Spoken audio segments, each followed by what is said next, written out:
24 de janeiro e a prova de matemática do Enem acontece. Afinal, foi uma prova atípica, foi uma prova normal, foi uma prova mais fácil, foi uma prova mais difícil. E é isso que eu vou falar nesse vídeo hoje. Vou falar o que eu acho da prova, eu também vou falar dados estatísticos. Se realmente, de fato, a prova foi seguindo os padrões do Enem ou se foi uma prova diferente. Então vem comigo.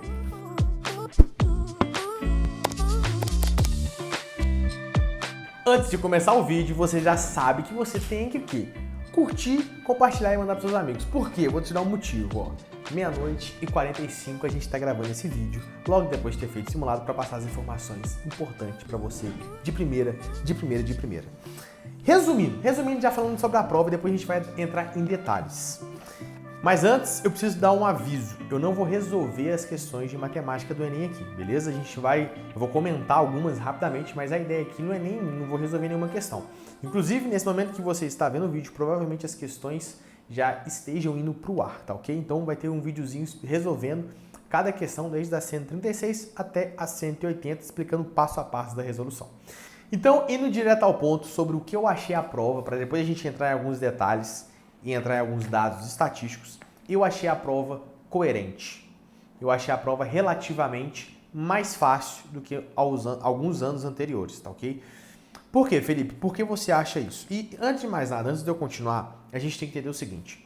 A prova do Enem em si, ela já é uma prova difícil. Galera, você ficar 5 horas e meia, 6 horas fritando a cabeça fazendo prova, isso já envolve uma capacidade muito grande do aluno, beleza? Então assim, eu tô querendo colocar dentro do contexto do Enem, das provas antigas, essa prova, o que eu acho dessa prova, comparado com as outras. Comparado com as outras, eu achei coerente e eu achei, dentre as últimas 10 aplicações aí, uma das mais fáceis. Felipe, tem certeza? A gente vai analisar algumas coisinhas aqui. E se eu fosse para resumir essa prova aqui, em uma palavra seria pegadinha. Pegadinha. Tem várias pegadinhas, tem vários distratores, tá? Seja de continha, seja de enunciado, seja do que for, mas tem várias pegadinhas. Tanto é que a maioria, eu acabei de fazer uma live hoje, no dia 24/1, tanto é que na live a maioria dos comentários da galera era tipo, nossa, esqueci de multiplicar por 2, esqueci de ver isso. Eram coisas, detalhes bobos, tá? Mas Felipe, teve questões difíceis? Teve questões difíceis, obviamente teve questões difíceis. Não tem como eu falar exatamente a quantidade de questões fáceis, médias e difíceis, mas pelas contas, pelo que eu escrevi, foi mais ou menos seguindo o padrão do Enem. 12 questões fáceis, 21 médias e 12 difíceis, tá ok? Mas aí, Felipe, como é que você sabe se o Enem ele seguiu o padrão? Como é que você sabe se ele seguiu o padrão, se ele está dentro do padrão, se ele não foi atípico? Porque é o seguinte, o Enem ele tem a recorrência de cada conteúdo. Então o que eu fiz? Eu vou mostrar para vocês nessa tabelinha que eu vou colocar aqui na tela, a recorrência de cada conteúdo e como que foi nesse ano. Pra gente ver junto aqui se teve uma discrepância muito grande. Se, por exemplo, em média cai 10 questões de matemática, 19 questões de matemática básica e nesse Enem caíram 5. Aí sim seria algo totalmente discrepante. É isso que a gente vai ver. Olha só, essa tabelinha diz o seguinte. Nas últimas 11 aplicações, desde 2009 até 2019, a gente teve em média aí, vou arredondar os valores, tá? 19 questões de matemática básica. Esse ano caíram 19 questões de matemática básica. Conjunto caiu só 2 vezes. Desde 2009 até 2019. Ou seja, tem uma média de 0,2 arredondando aí por Enem. Caíram só 2 vezes nos últimos 10 vezes. Nas últimas 11 aplicações, desculpa. E nessa prova a gente teve uma questão de conjunto. Função de primeiro grau tem uma média de 1,3, ou seja, cai entre 1 e 2 questões. Não caiu nenhuma questão no Enem. Nesse Enem. Função do segundo grau, a gente tem uma média de 0 e 1, que é 0,75 aí, e nesse ano também não caiu nenhuma questão de função do segundo grau. Equação da circunferência, basicamente a cada 4 Enems caiu uma questão, e esse também não caiu nenhuma questão de equação da circunferência.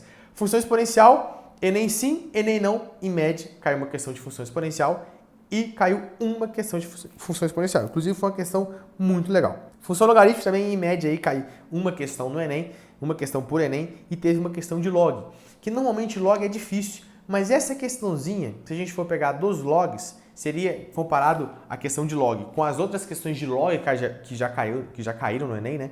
Não foi uma questão muito difícil, mas ela pelo TRI com certeza vai ser considerada uma questão difícil, tá?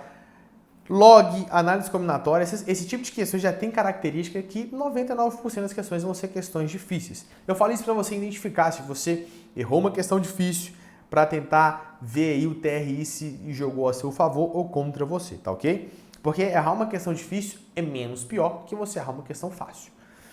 E lembrando, quando você acerta uma questão difícil, você não perde ponto. Você sempre ganha ponto quando você acerta uma questão. O que acontece é que muitas vezes você pode acertar uma questão difícil e valer pouco ponto. É isso que acontece, se não tiver coerência na sua prova. PA, em média, caiu uma questão, arredondando, caiu uma questão de PA, uma questãozinha legal, uma questão que, inclusive, eu tenho uma estratégia de prova que eu refaço algumas questões. Essa questãozinha eu tinha errado uma continha. Olha só, eu lembro até agora, eu fiz 16 vezes 7, coloquei 102 e dá 112. E eu ia errar a parada. Sorte que fui lá, sorte não, né? A estratégia que eu utilizo, eu marquei para refazer essa questão porque tinha várias continhas. E mesmo quando eu olhei a questão, eu falei, cara, eu acertei essa questão, eu não errei conta, mas eu refiz e aí eu vi que eu tinha errado a continha. Então, por isso, entra nessa parte também de estratégia de prova, que eu não vou falar aqui agora. Mas beleza, sistema de equações, cai uma média aí de 2 questões, caiu uma questãozinha de sistema de equações, trigonometria cai uma média de 2, caiu uma questão de trigonometria, inclusive essa questão me bugou, eu vou colocar essa questão aqui em algum lugar, essa questãozinha do raio de sol, ele fala que foi, se não me engano, fala que foi perpendicular ao pino, uma parada assim, deixa eu ver aqui, aqui, ó, fizeram 30 graus com a posição a pino. Essa expressão eu tive que desenhar, ficar viajando, aí depois fez sentido para mim. A questãozinha muito boa, que eu fiquei na dúvida a princípio. Geometria plana, em média, cai 5 questões arredondando, caíram 5 questões de geometria plana. Em média, cai 4 questões de geometria espacial, caíram 8 questões de geometria espacial, ou seja, caiu questão de geometria espacial para dedéu, tá? E normalmente as questões de geometria espacial não são questões difíceis. Se não me engano, caíram 2 questões de projeção ortogonal, ou seja, questãozinha dada. Análise combinatória, em média, cai entre uma e 2 questões de análise combinatória, caíram 2 questões. Probabilidade cai entre 2 e 3, caíram 3 questões. Estatística cai entre 3 e 4, caíram 2 questões. Ou seja, resumindo a fita. O Enem, ele seguiu um padrãozinho. Felipe, mas não caiu uma função de primeiro grau. Mas está praticamente dentro, em média, caía de 1 a 2, não caiu nenhuma. Não é algo tão discrepante que aconteceu, beleza? Matemática básica praticamente a mesma coisa. E a maioria das matérias praticamente a mesma coisa. Ou seja, o Enem seguiu um padrão. Em relação ao nível de dificuldade, teve questões difíceis, claro, mas não teve questões impossíveis de fazer, como já teve em outros anos. Em 2017 teve aquela questão do carrinho, teve aquela questão da taça que estava com bizil, enfim, não vou adentrar aqui, mas tiveram várias questões, por exemplo, a do ano passado, aquela questão do canhoto, de análise combinatória, tem questões normalmente no Enem que são questões muito difíceis de resolver, que a maioria da galera não consegue, esse Enem não teve, tá? Não teve uma questão atípica, quando eu falo questão atípica é que não teve uma recorrência antes no Enem. A única questão que eu vou colocar aqui agora, essa questão aqui, que era uma questãozinha que envolvia módulo. E a gente não tem costume, pelo menos em geral, de estudar módulo para o Enem. Por quê? Porque nunca caiu o módulo Enem. Mas se você tivesse o conceito que simplesmente módulo, quando o número entra dentro de um módulo, ele tem que ser um valor positivo. Então, se ele é menos 6, se eu coloco o módulo, vai ficar 6. Se você tem esse conceito, você conseguiria fazer essa questão. E eu penso que a maioria das pessoas tinha esse conceito de módulo, beleza? Se você já escutou falar de módulo, provavelmente você conseguiu fazer essa questão. Beleza, até então eu falei se o Enem seguiu o padrão, certo? Em relação aos conteúdos. Mas agora eu vou aprofundar um pouco mais e vou mostrar que quem tem esse conhecimento consegue muito bem no Enem. Porque se a gente pensa, por exemplo, cai entre 3 e 4 questões de estatística, é algo meio que muito amplo, porque dentro de estatística tem módulo, tem mediana, tem média aritmética, tem média ponderada, apesar que estatística é um conteúdo mais simples de ser estudado.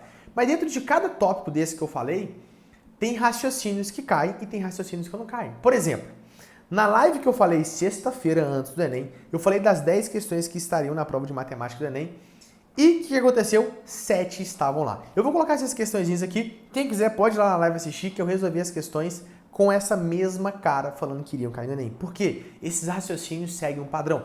A gente viu uma questão de escala, que eu vou colocar a questãozinha que estava na sua prova agora.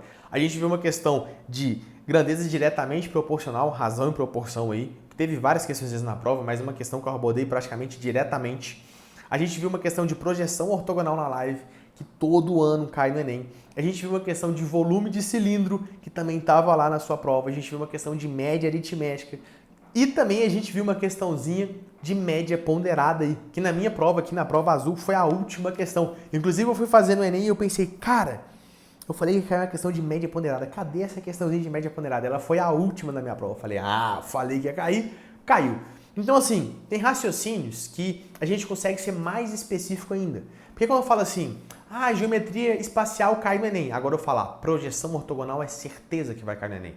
Isso é muito bom. A gente vai conhecer o Enem, porque dentro de geometria espacial tem um mundo lá dentro. Agora, projeção ortogonal é só uma coisa. Dentro de geometria também tem um mundo. Aí eu falo, volume do cilindro. Caiu o volume do cilindro. Então o Enem vai seguindo alguns padrões. E por fim, algo muito legal que eu gostei. Eu vou colocar essa questãozinha aqui também. Foi uma questão de análise combinatória. Inclusive eu postei um vídeo lá no Instagram com o seguinte texto. Era mais ou menos assim. Esse tipo de questão já caiu muito em outros vestibulares. Será que cai no Enem? Que era uma questão de análise combinatória, que o carinha tinha que ir do ponto A, igual você está vendo aqui, o carinha tinha que ir do ponto A até o ponto B, sem passar pelo ponto C. A gente resolveu essa questão junto e a questãozinha estava lá. Então é algo muito legal, porque o Enem tem algumas questões também que mais cedo ou mais tarde vão estar na prova do Enem. Isso aqui é só um breve relato da prova. As questões em breve vão ser resolvidas. E talvez você que esteja assistindo esse vídeo agora, talvez você esteja de boa, agora eu tô de férias. Outras pessoas que estejam assistindo esse vídeo podem estar pensando, agora vai começar a minha jornada, que eu vou começar a estudar para a prova do Enem, ou então estava só fazendo a prova de treineiro. Enfim, você pode estar em várias situações diferentes. O que eu quero dizer é, se você vai começar a estudar para a prova de matemática do Enem, acompanha a gente aqui, porque tá vendo muita coisa boa. E, inclusive, a gente vai novamente falar aquelas questões que vão estar na prova do Enem de 2021, beleza? Se você gostou do vídeo, lembra de curtir, compartilhar e se inscrever no canal. Tamo junto, é isso aí.